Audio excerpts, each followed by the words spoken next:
La norma jurídica es varias cosas dentro del mismo concepto, ¿sí? La norma jurídica es un hecho que se ve en la realidad, por ejemplo, el homicidio, el hecho provocado por la autoridad que se imponga una pena. El que mate a una persona tiene un castigo, ¿sí? La norma es un mandato originado por la voluntad de la autoridad, sí, sí. Eh, por ejemplo, ayer eh, um, pusieron en vigencia las reformas a la ley del IUCI, por ejemplo, y aquellos que tengan una casa propia de vivienda donde habiten, bueno, pues no serán afectos al pago del IUCI, ¿no? Eh, Sin embargo, si tienen varias casas, solo donde vivan no va a estar afecto y las demás sí va a estar afecto al IUCI. Por lo tanto, la norma es un mandato dirigido, originado por la voluntad de la autoridad. Tercero, la norma es un juicio de valor. Ya vimos los juicios de valor. Ya sabemos que la norma contiene internamente una aseveración que se matiza a través de un juicio de valor, ¿no? No robarás, no matarás, no cometerás falso testimonio y qué sé yo, ¿no? Cuatro, la norma es una expresión lógica, ¿sí? ¿Por qué? Porque si se da el supuesto, tiene una consecuencia. Y esto es importante porque todas las cosas que hacemos desde el punto de vista de la lógica tiene un resultado y ese resultado es una afectación. Por ejemplo, si tengo sueño, pues lo más lógico es que vaya a dormir, ¿no?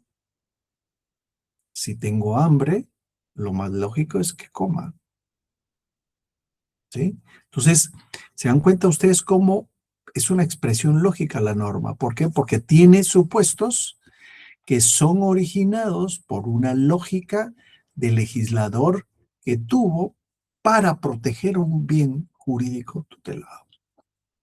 Por eso, la norma jurídica es un juicio categórico, pero también la norma jurídica es un juicio hipotético. ¿Por qué es categórico?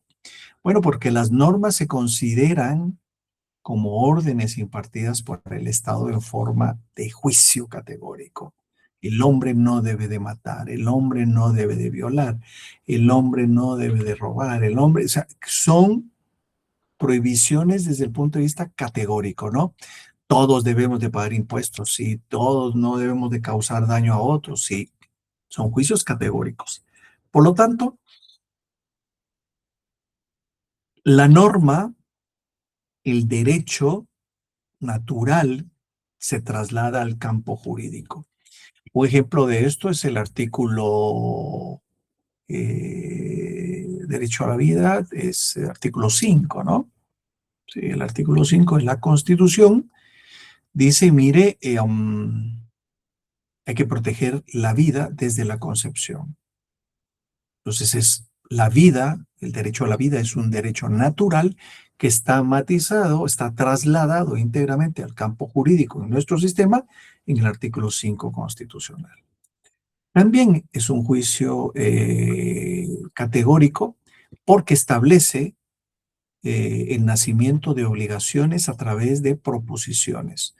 Y estas proposiciones lo que hacen es regular la conducta del hombre en la sociedad. Por eso es que son presupuestos categóricos, ¿sí? Ahora, también la norma jurídica es un juicio hipotético. ¿Por qué es un juicio hipotético? Bueno, Helsen decía, miren, la norma tiene una sanción, pero la sanción está condicionada a un supuesto de que esto dependa de que se aplique la sanción. Si yo no cometo el delito de homicidio, nunca voy a tener una pena, ¿sí? Y por lo tanto, esa condición me evita a que yo pueda ser objeto de una sanción, ¿ok? La norma jurídica, el derecho es solamente un sistema de normas de las cuales los hombres prestan o no conformidad, o sea, aceptación o no. Eh, yo puedo estar no feliz en pagando impuestos o resistirme a eso, pero si no los pago me obligan a pagarlo. ¿sí? No estoy de acuerdo, pero me obligan. Entonces, me va a salir más caro ponerme a pagar impuestos que pagar los impuestos. Por eso hay que tener cuidado con eso, ¿no? Entonces, la norma jurídica es de doble vía. ¿Por qué? Porque tiene una norma primaria y una norma secundaria. La norma primaria se refiere a la sanción condicionada a una conducta ilícita, ¿sí? Un hecho delictivo. Y la norma secundaria conceptualiza esa conducta ilícita para imponer una sanción. Por eso es que la estructura del precepto jurídico, bajo determinadas condiciones, las personas deben observar cierta conducta, ¿sí? O sea, conducirse bien, respetuoso, pero si no la observan, si voy haciendo barrabasadas por la vida, entonces el Estado me va a imponer determinada sanción. Implica un juicio hipotético. La aplicación de la sanción está condicionada a que ocurra o no el hecho, ¿sí? Si no ocurre el hecho, no va a tener sanción, ¿ok? Por lo tanto, aquí los puntos importantes es el deber ser que tiene implícito toda norma. Toda norma tiene ese deber ser, ¿sí?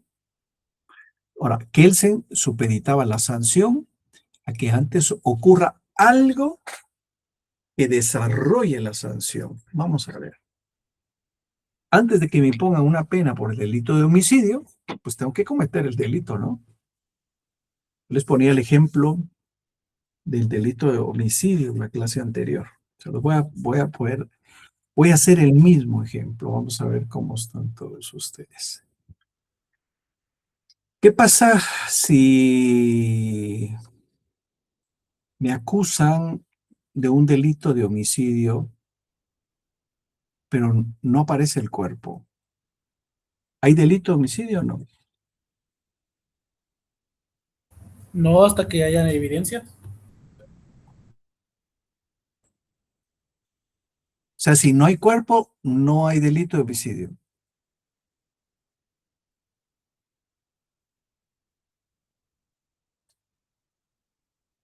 ¿Y qué pasa si aparece un testigo y dice, mire, no hay cuerpo porque el licenciado lo echó en un ácido, deshizo el cuerpo y luego quemó el ácido con gasolina?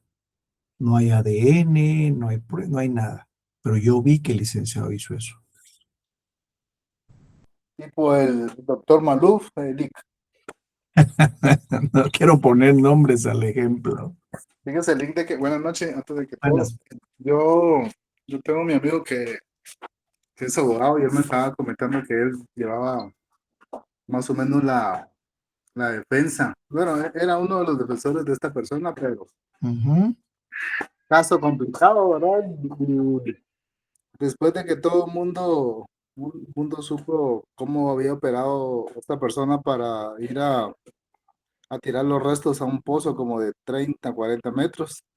Él me había contado que era una finca que se tenía que meter, era una odisea para llegar a ese lugar y al final de cuentas pues él confesó de que sí lo había hecho, ¿verdad? Entonces dije yo, wow, la gente hasta dónde llega, pero la condena que se le dio, no sé si se le ha condenado, pues ha sido mínima, hasta ridícula tal vez. Solo hubo una condena por un acto, creo yo, pero el juicio no ha empezado todavía. Sí, sí, así es. Sí, sí. Sí, miren, vamos a ver. Por eso les estoy poniendo el ejemplo, ¿no? Para que haya una sanción tiene que ocurrir el antecedente y el antecedente es la comisión del delito. Yo aquí estoy siendo abogado del diablo, ¿no? Poniéndoles condiciones como para ver cuál es su razonamiento, pero efectivamente en el delito de homicidio, ¿cuál es la figura del delito de homicidio? Darle muerte, ¿sí? Dar muerte a alguien. Pero ¿cómo demostramos la muerte, jóvenes?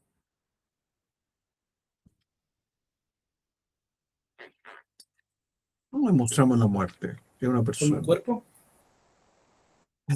Pero el cuerpo, ¿qué? Que respira, que no respira. Con cadáver. Con un cadáver. ¿Perdón? Con un cadáver, pienso yo. Como un cadáver. ¿Y qué es un cadáver, don Brian? Es una persona que ya no tiene sus signos vitales. Bueno, yo le voy a poner un ejemplo. Hay una persona que tiene electroencefalograma plano, pero respira por una máquina y su corazón palpita. ¿Tiene signos vitales él? Sí, porque palpita el corazón, está bombeando sangre, ¿Está vivo o está muerto? está vivo. ¿Tiene expectativas de vida? Eh, Está vivo, pero siento yo que está discapacitado. O sea, no, ya no podría trabajar ni nada de eso. No está discapacitado. Está muerto. Si hubieran, Pero el encefalograma está plano, está muerto. Y el cuerpo esté eso es otra cosa. Sí, don Samuel. buenas noches, disculpe la molestia. Si hubieran rastros de sangre o que se pueda demostrar científicamente que sí hubo un asesinato, tal vez eso, bueno, eso sería prueba también. Si Sí, hubieran pero muestras ya habíamos cerrado el capítulo ese. Si lo estamos preguntando, ¿cómo se demuestra la muerte?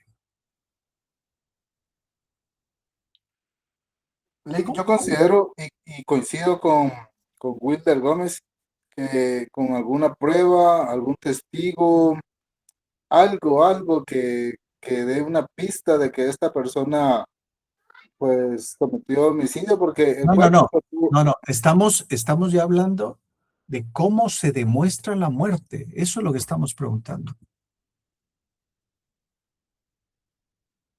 Pues mira, Sí, ¿Con un acta de función?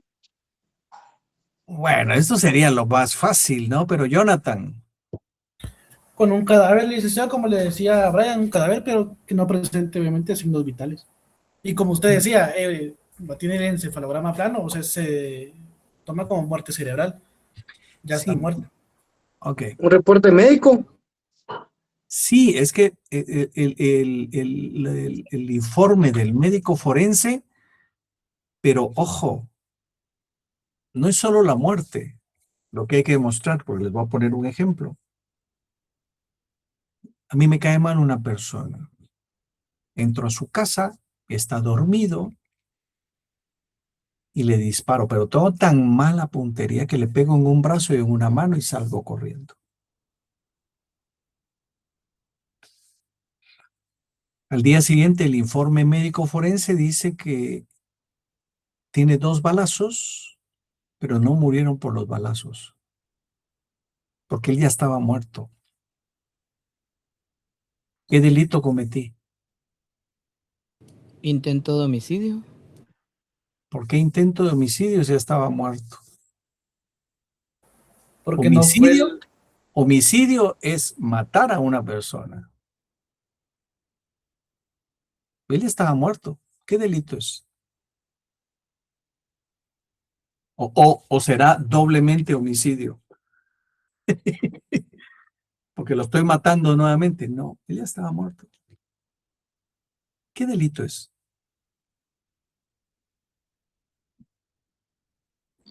profanación. ¿Perdón? En profanación, si ya estaba muerto.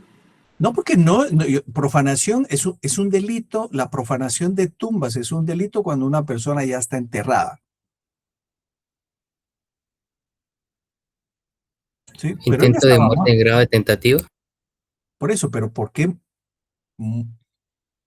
delito de homicidio en grado de tentativa? ¿Por qué? Si él ya estaba muerto. por la intención, licenciado. Ah, o sea que el delito es la intención, Sí, es lo siento. intencionalidad. Justo ahorita ¿Sí? estaba viendo aquí en el artículo 14, no, perdón. El artículo 123 del Código Penal decía que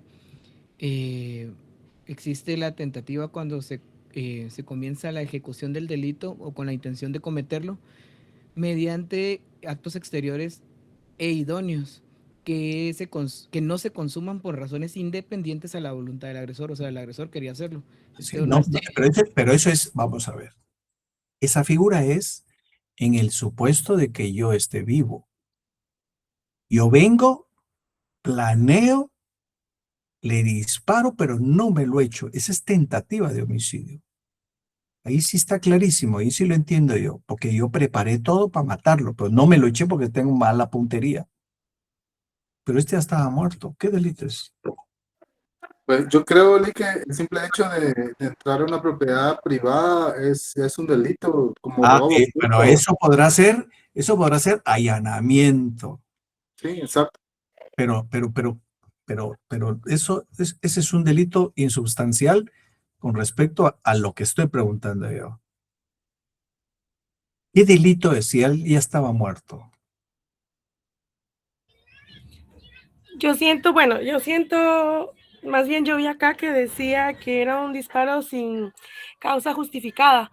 Una y otra podría ser también el uso de arma, porque tal vez no es legal.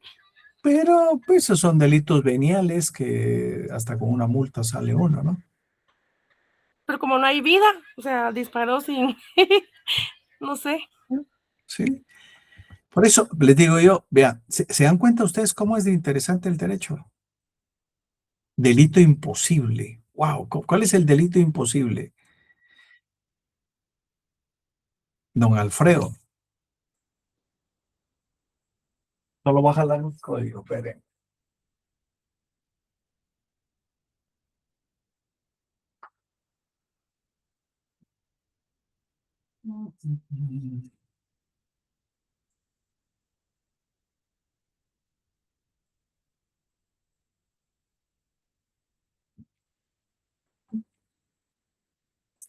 ¿Creen que encuentro mis... Aquí está. Vamos, ay, por Dios santo. Dios. Bueno, Lico, una pregunta. entonces, ¿qué será? ¿Qué delito es? Ese delito imposible, yo recuerdo que alguna vez lo vi con con un ejercicio de un delincuente que lo contratan para matar a alguien y esa persona no existe. Entonces, él iba con la intención, pero al final no la logra porque no existe. Viene siendo parecido. Esto es un delito imposible, ¿no? ¿Pero qué es delito imposible? Vamos a ver. Yo me lo estoy buscando ahorita, porque yo no encuentro ningún delito imposible. ¿No? Pero solo en Netflix le explico. ¿Perdón? Solo en Netflix. Lee, un delito doloso. Para mí sí es doloso, pero no se consolida en... Artículo 15, Código Penal. Sí, aparece en el artículo 15, Lee, y dice que no, o sea, la persona tuvo la idea de hacer la ejecución del delito, pero no se llevó a cabo como era el plan, digamos, cuál era la intención de él? matarlo, pero ya estaba muerto, pero él no sabía que estaba muerto. Ahí está el ajo. Ahí está el ajo. Entonces, como él no sabía, para mí aplicaría como doloso, no puede ser culposo porque si tendría que estar viva la persona. Pero se dan cuenta que no tiene pena, No,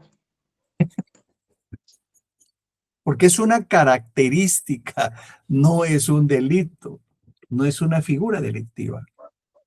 ¿Sí? Por eso es que el delito imposible, su connotación deja muchas dudas si no se consuma el mismo. Por ejemplo, un delito imposible es que yo me quiera robar el Palacio Nacional. ¿Sí? Eso es un delito imposible. En el caso de esto, la intención era matarlo, pero no es un delito imposible porque si él hubiera estado vivo, lo logro. ¿Sí?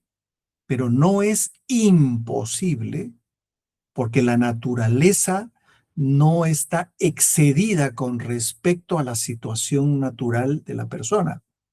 ya estaba muerto. No es un delito imposible. La imposibilidad, la situación de imposible es otra naturaleza. Por eso es que me llamó la atención y por eso lo busqué.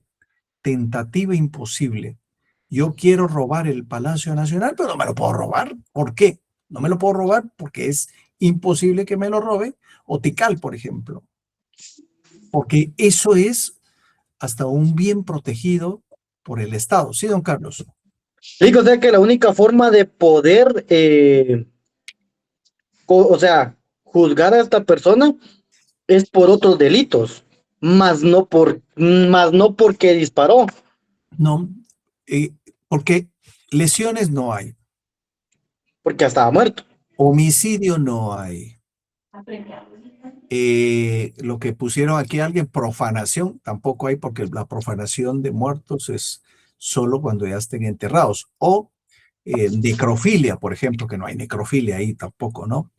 Que son delitos donde ya la persona está muerta, ¿no? Entonces, ahí hay una situación tan irrelevante y tan importante que es que no hay un delito tipificable para eso. Sí, Jonathan. Se puede tomar en cuenta el artículo 142, disparo de arma de fuego. Sí, pero esa es una connotación distinta, tal vez, lo que yo le había dicho a una chica antes, ¿no? Sí, se puede dar el disparo de arma, se puede dar el entrar a una casa en forma ilegal también, ¿no? Pero esto al final no tiene ninguna connotación con respecto a lo que se había hecho, ¿no? Entonces, otra situación es que, vamos a ver, la persona está viva, va caminando y yo la encuentro y le digo, le disparo y le pego en la mano, le pego en el brazo y se muere. Pero no se muere por los balazos, se muere por el infarto. Entonces ahí sí, yo generé la muerte, el homicidio, pero es preterintencional. ¿Sí? ¿Por qué? Porque yo quería hacerlo, pero él se murió por otra circunstancia, ¿no? Entonces, ahí hay dolo, sí, hay dolo porque yo tenía la intención de echármelo, pero él no se murió de los balazos, porque soy tan tonto que no le pegué donde tenía que pegarle. Le pegué en un callo en la pierna izquierda, le pegué en una uña en la mano derecha y en un brazo. Pero él le dio un infarto y se murió. Pero esa situación del infarto no hubiera pasado si yo no le disparo. Entonces, aquí hay un delito también de los que se llaman delitos concatenados o en cascada, en donde realmente un acto que yo realicé le generó la muerte. No como yo pretendía, pero sí se murió. Entonces ahí sí ya soy responsable del delito de homicidio. ¿Se dan cuenta cómo es de interesante el derecho, jóvenes?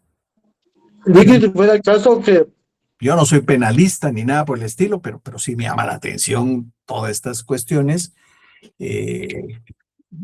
respecto a eso, ¿no? Sí, don Carlos.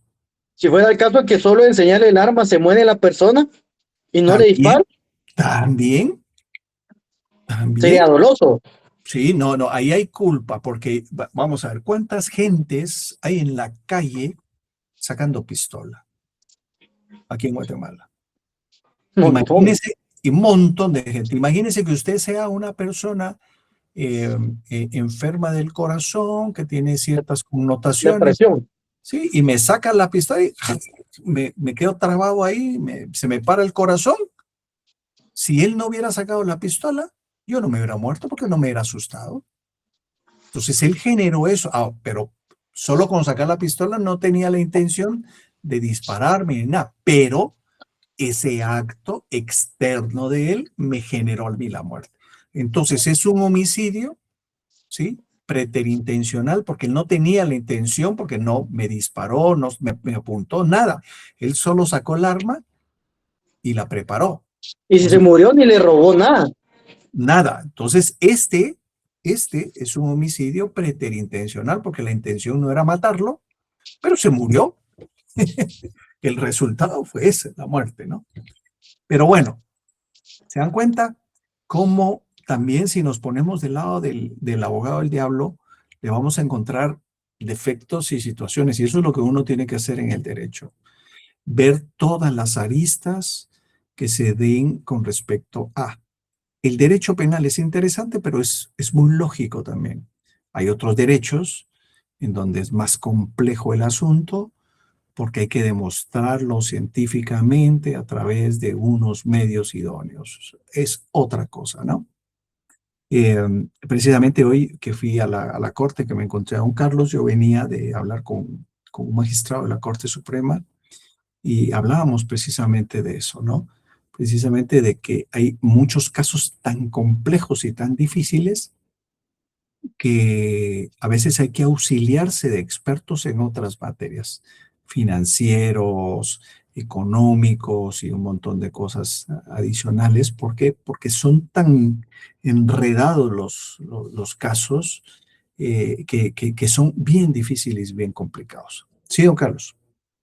Y que supongamos en ese caso de las personas que disparan, digamos, por el tráfico, por el estrés y matan a otra persona, por eso es que se van. Porque sería más complicado defenderlos, digamos, en ese sentido, si estuvieran en el acto. Lo que pasa es que ahora ya vamos a ver, sí, ahora ya hay cámaras. Yo me recuerdo un señor que un chico sacó un arma y les somató el vidrio y les apuntó, y este señor sacó su arma y se lo echó. Después el güiro corre, en el video se ve, corre y se muere a media cuadra, y el arma era de plástico. ¿Sí? Pero él era una persona que se dedicaba a asaltar en esos lugares. Entonces, ¿cuál es mi justificación? Imagínense que uno dispara. Primero, miedo imposible. Ahí sí hay miedo imposible. Dos, yo estoy protegiendo mi vida y mis bienes porque él sacó una pistola y yo no sabía que era de plástico.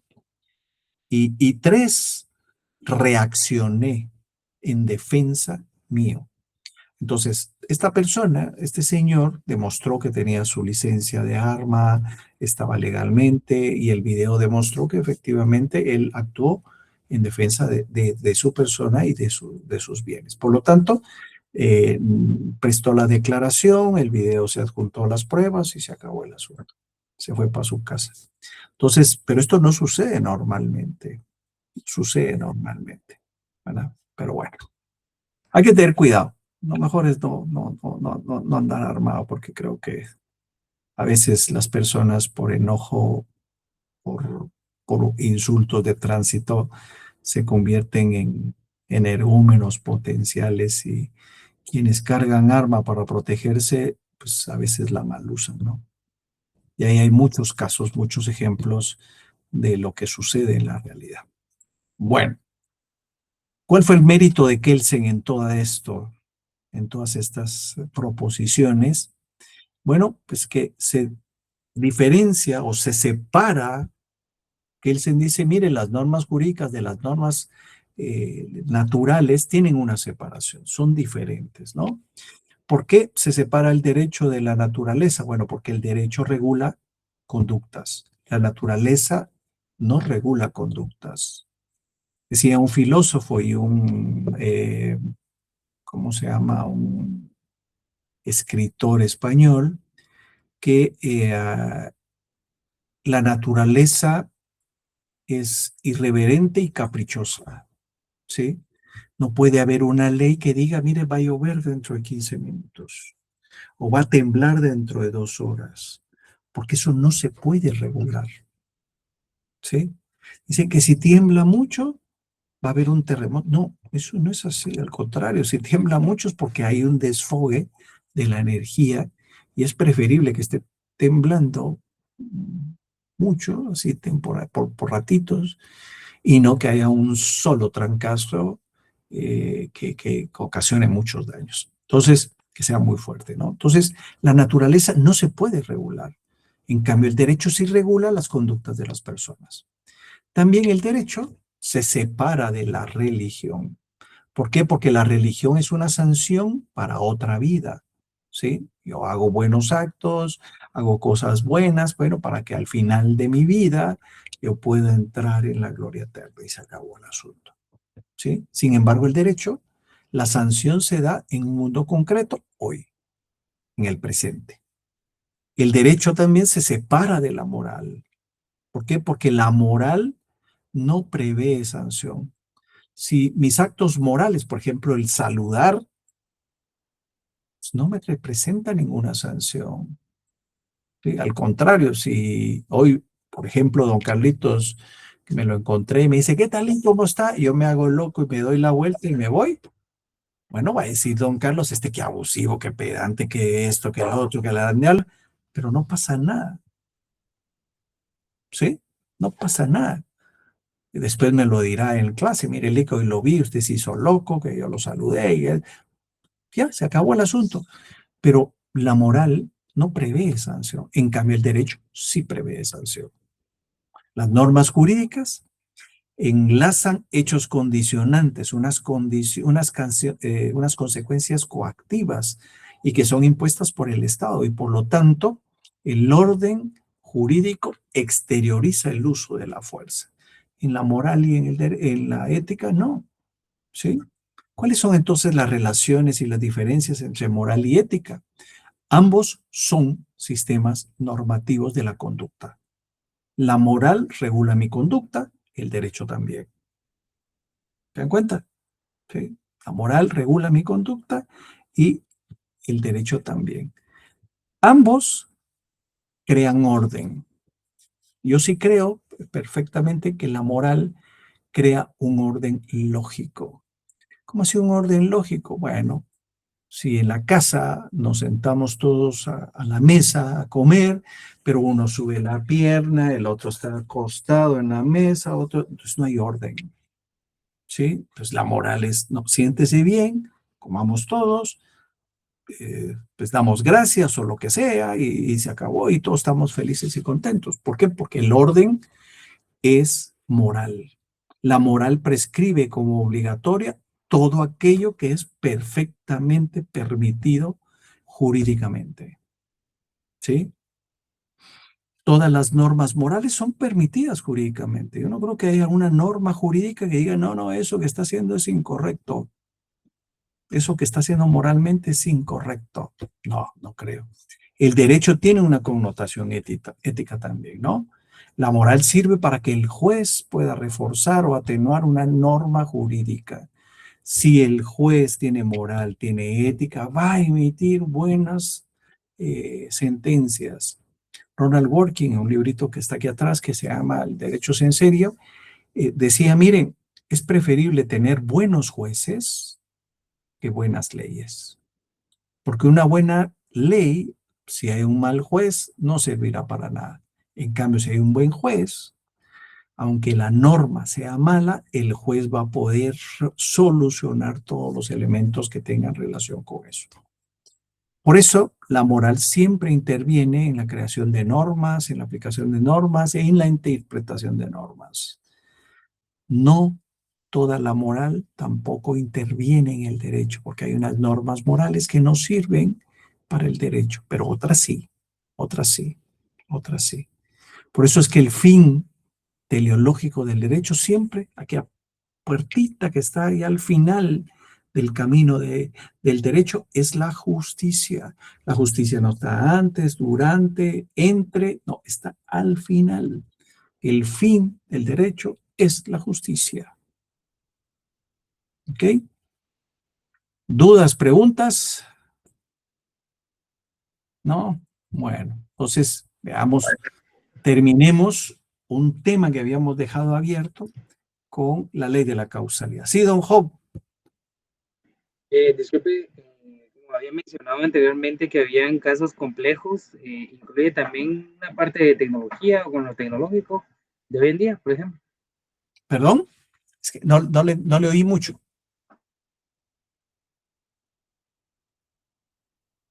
Don Job, no le oí. Repítame lo que me dijo, porfa.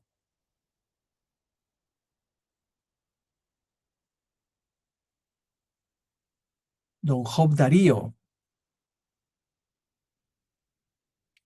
Le voy a escribir, es que mi micrófono está fallando, disculpe.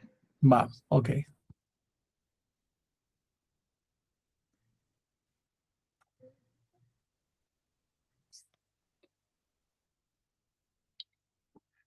Bueno, si quieren avanzamos y esperamos ahí la pregunta de don Job. La ley de la causalidad con la que estuvimos platicando, ¿no? La ley de la causalidad es que todo tiene una relación de causa y efecto. Y la ley nos dice todos los supuestos jurídicos que se realizan o que se van a provocar con el surgimiento de determinada consecuencia. Por eso es que la ley de la causalidad tiene 3 bloques relacionales, ¿sí? Primero, el supuesto jurídico abstracto. Ese supuesto jurídico abstracto es una hipótesis que puede o no darse, pero es una hipótesis, ¿no? Mencionó que había casos complejos, incluye casos como la tecnología o tecnológico, el día de hoy. Sí, sí, sí. Hay muchos casos, ahorita le estoy respondiendo a don Job, por ejemplo, de lavado de dinero, de clonación de tarjetas de crédito, de clonación de, ¿cómo se llama? O de robo de identidad, que son delitos muy complejos porque está mediada la tecnología, ¿no? También los famosos hackers que han ingresado en cualquier lugar del mundo, ¿no? Yo trabajo para una universidad española y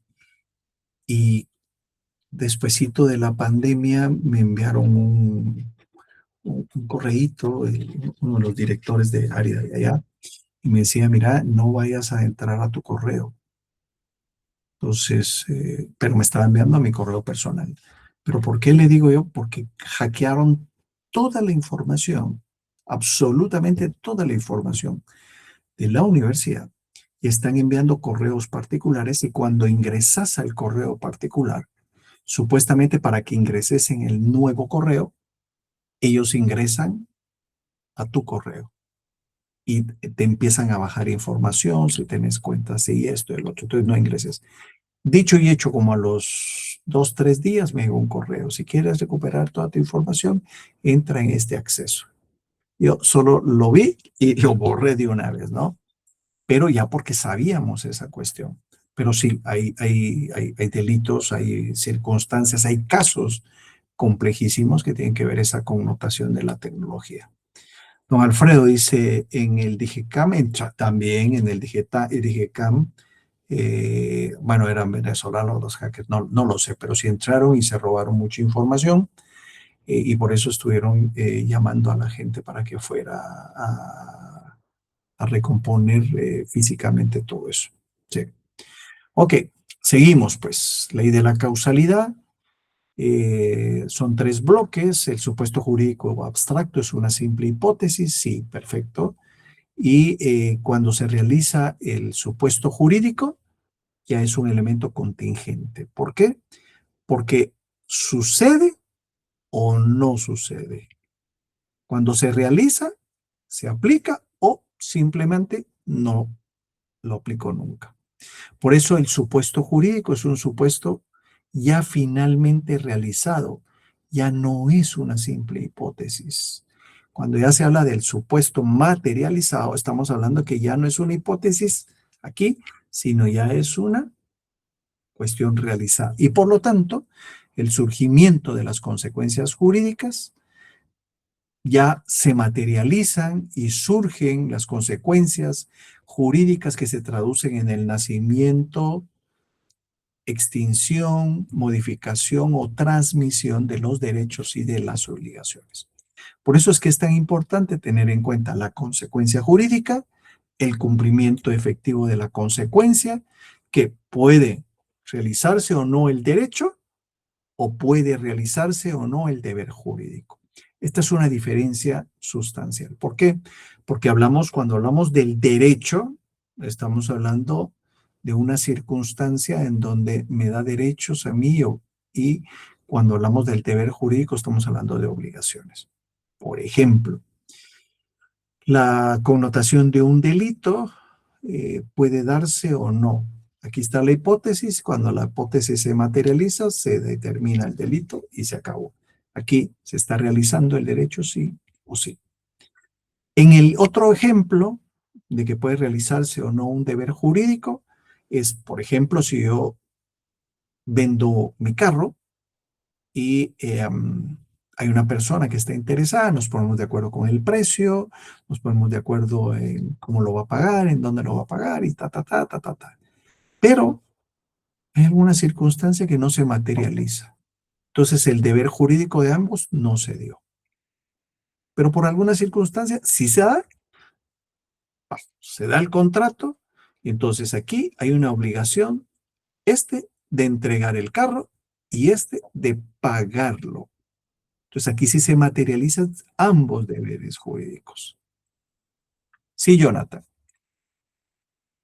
Licenciado, y si existe el caso de que dos personas se ponen de acuerdo uno para vender algo, ¿verdad? El otro para comprarlo, y le hace como que el depósito de un cheque sin fondos. Ah, no, eso es delito. Ahí se da otra circunstancia. Ahí se da un elemento contingente, que es que no hay deberes jurídicos porque uno incumple la obligación. Y entonces, al darse que le da un cheque sin fondos, aquí hay un delito de estafa mediante cheque. ¿Sí? Y ahí se podría proceder legalmente, aunque no se conozca físicamente a la persona. Bueno, pero ¿cómo fue que me dio el cheque entonces? No, sino que hubo un depósito de un cheque sin fondos. Por eso, porque tú que Ajá. él deposita el dinero, no Ajá. con cheque. No, o sea, puede decir, digamos, que a mi teléfono me llega que me manda una boleta, supuestamente un depósito, y aparece en mi banca pero la boleta no existe. La boleta es falsa. se podría Ahí, decir. Es que, mire, ahí el depósito nunca se dio. es que lo que pasa, que, bueno, le voy a contar, fue un caso aquí con una persona cercana a mí, pero en su teléfono le aparecía como que el dinero en reserva, pero nunca se liberó. Sí, sí, no. Ahí hay una estafa, obviamente hay una estafa, pero no es que se materialice el contrato. Ahí no se materializa ningún contrato, sino hay un incumplimiento de uno de los sujetos. Y por lo tanto, sí, efectivamente, el problema es dar el carro sin tener ya el dinero en la bolsa. Ese es uno de los grandes problemas. Te voy a depositar, perfecto, esta es mi cuenta, deposíteme, pero si me aparece bajo reserva no le doy las llaves. Tenemos que esperar 2 días. ¿Sí? Hasta que ya esté liberado ese depósito, te entrego las llaves y te entrego el título y toda la cuestión. Punto. ¿Sí? Esas son reglas que ya se deben de tener. ¿Sí, don Carlos? Sí, Enrique, para completar el caso del compañero, pasó con un familiar mío. Mire, pues, el cheque lo depositó, por ejemplo, se hizo el trato con una persona y otra persona hizo el depósito. Y efectivamente en el banco verdecito, todos los depósitos, yo trabajé en banco, pero por ejemplo, cuando era en cheque, en la boleta dice cheque. Y si es de otro banco, dice cheque otro banco, efectivo, efectivo. Pero ese aparecía el depósito en la boleta como efectivo.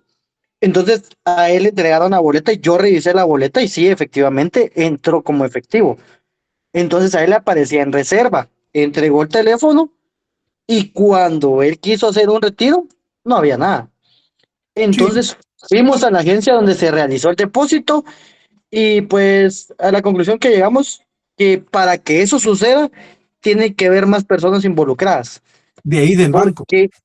Porque la jefa le pidió, como uno sabe los requerimientos, porque como uno trabajó ahí, pues, entonces yo le dije que necesitaba foto del cheque, o sea, el total image del cheque, va la firma, ve la firma, la hora que se depositó, el número de caja, va, y no quiso dar información.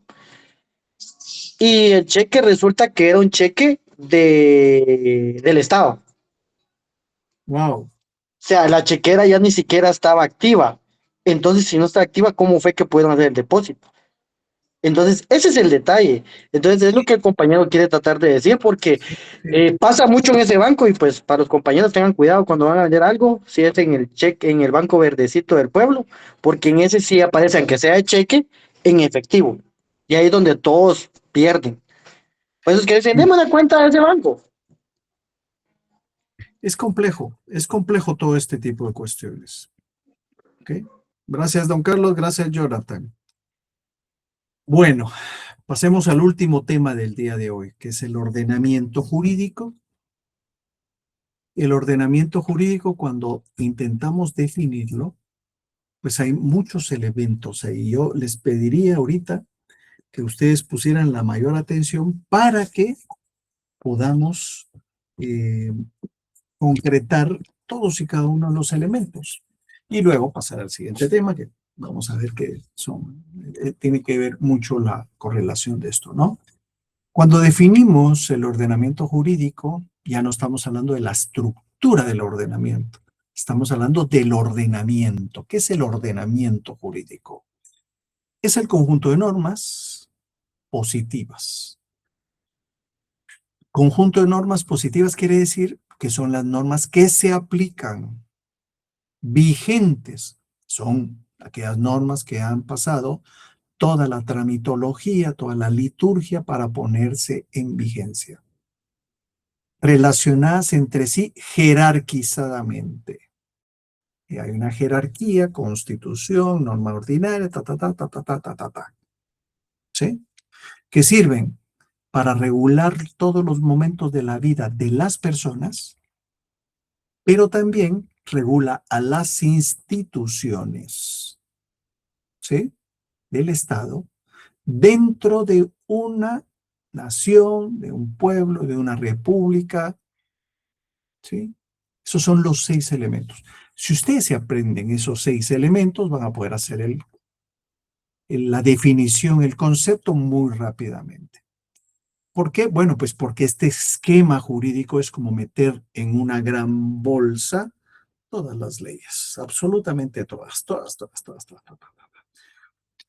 Y todas esas leyes, al día de hoy, yo no sé si hay alguna institución del Estado que tenga la certeza de cuántas leyes tenemos emitidas en Guatemala, porque hay muchas vigentes, hay muchas positivas no vigentes, hay muchas vigentes no positivas y olvídense.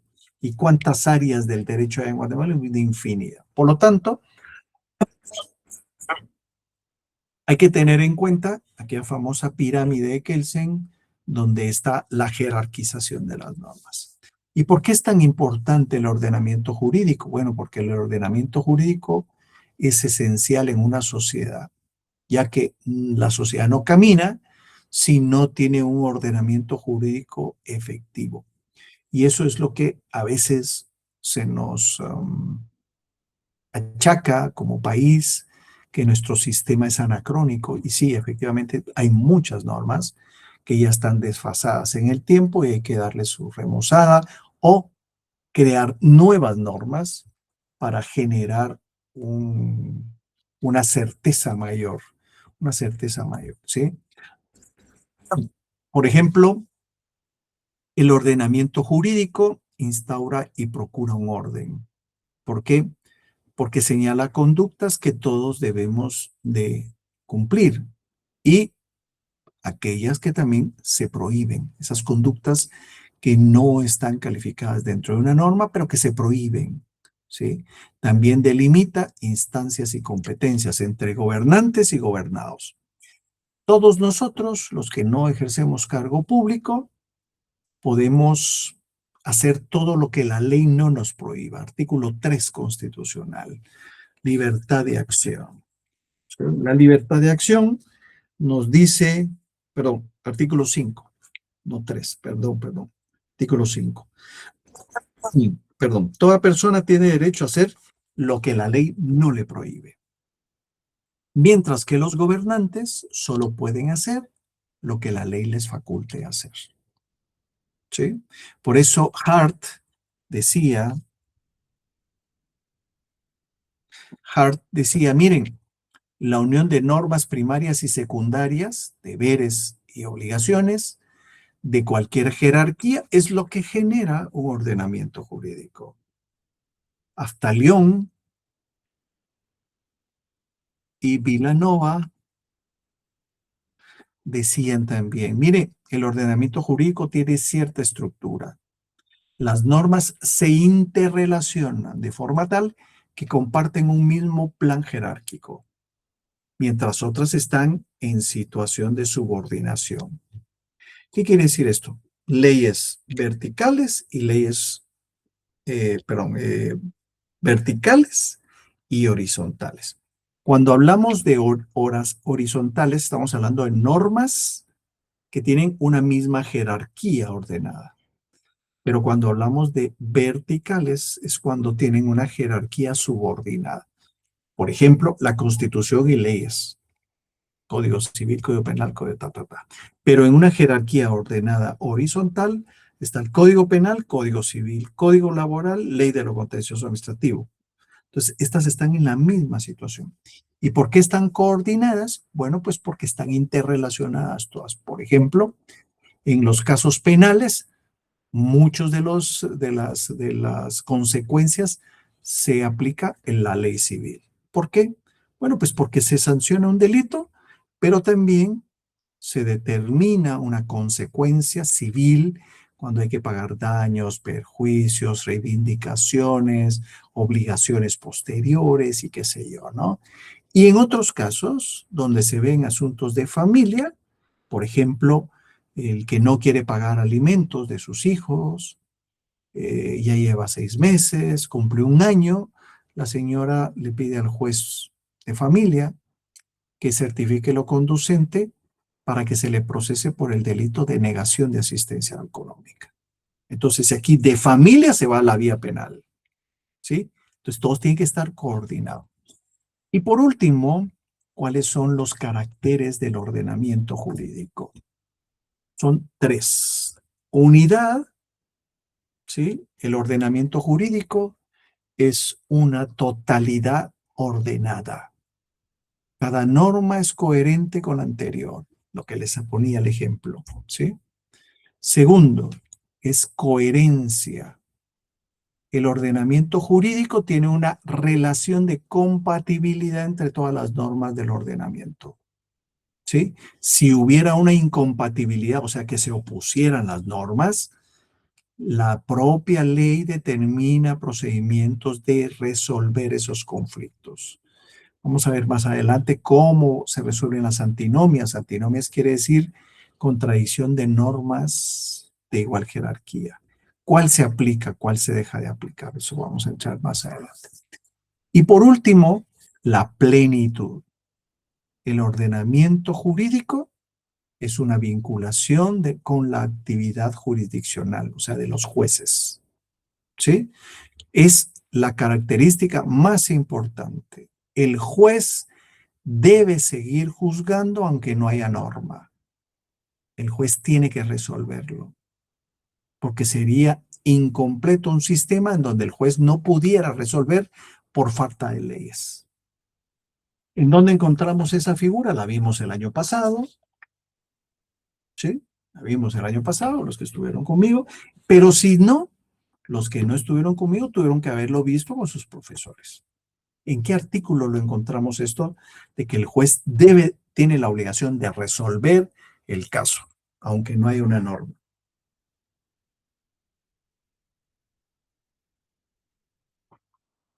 Jóvenes. Abogado que no habla, no come. 15 de la ley del organismo judicial. ¿Usted estuvo con nosotros, no? Sí. Tiene toda la boca llena de razón, güey, ¿veo? Artículo 15. Y la felicito porque me imagino que ha de estar leyendo o tiene muy bien sus apuntes. Sí, definitivamente que sí. Dice el artículo 15, los jueces no pueden suspender, retardar ni denegar la administración de la justicia, sin incurrir en responsabilidad. En los casos de falta, oscuridad, ambigüedad o insuficiencia de la ley, resolverán de acuerdo con las reglas establecidas en el artículo 10, que es la interpretación, y luego pondrán el asunto en conocimiento de la Corte Suprema de Justicia a efecto de que, si es el caso, ejercite su iniciativa de legislar. ¡Wow!